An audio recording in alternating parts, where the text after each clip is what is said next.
Modding is alive and well for Baldur's Gate 3, and we're going to be going over all of the new mods that are coming out over the past week of the game being out. So, if you're looking for mods for Baldur's Gate 3, you're going to want to go to Nexus Mods. Nexus Mods are the biggest modding platform out there when it comes to modding any game, pretty much any game. It's like Minecraft, or whether it be Baldur's Gate 3 or Skyrim or New Vegas or Fallout 3, and all kinds of other games are out there. But there is a lot of good mods for Baldur's Gate 3 that are now being created and updated now that the game is released, because the modding community went kind of dead for a long time because the game was in early access and there wasn't a lot of new content that came out, especially since a lot was going to change when the game initially released. After the little modding in the beginning of early access, they kind of stopped. But now that the game is out and it is good to go, we are getting a lot of different mods, anywhere from changing slight things about specific classes, to reshades, to changing damages, to unlocking particular things that would not normally be unlocked, like having shards of deity. And then it just goes on and on. New cantrips, getting rid of the party limit so you can have all of your party members in there, which is really cool. So you never have to worry about someone not being in your party. They can be there, and it's going to make things definitely a lot easier, unless you maybe ramp up the difficulty or just add some other kind of difficulty thing in there. But yeah, you're going to have that, so you'll never have to worry about, I should have had Lizelle in this encounter, or I should have had Shadowheart in this encounter. They'll always be there.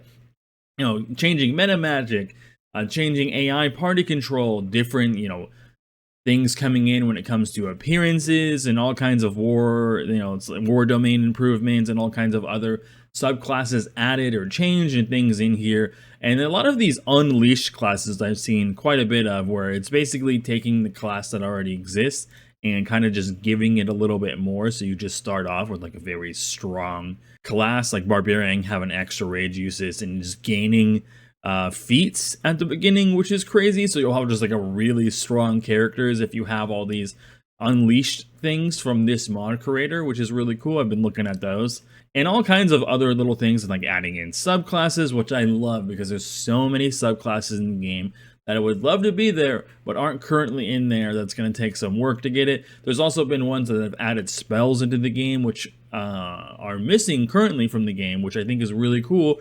And ones that just changed a little bit, because there's tons of spells out there, and now they didn't all make it. They didn't all make the spells into the game that maybe they thought was too difficult or couldn't think of a way to implement it well. And other people have thought of ways to implement it well, which I think is really cool. New outfits, new clothing, new weapons, new stuff, adding in changes to AOE, better combat logs, super cool stuff when it comes to the modding. That's it. It's alive and well.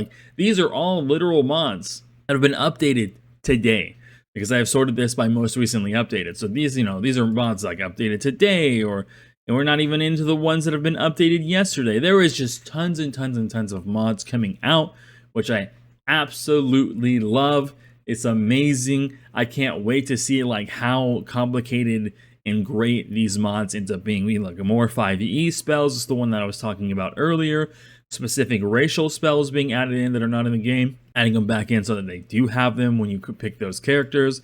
Super cool. All kinds of stuff. Here's more of the unleashed stuff that I was talking about, and how good it is. They've changed how potions works. I saw one that changed how mirror image works to make it work more like how it does in D&D 5th edition. Really cool. I love this. But I have a question for you guys, because there is just a lot of mods here. There's a lot of things to go over.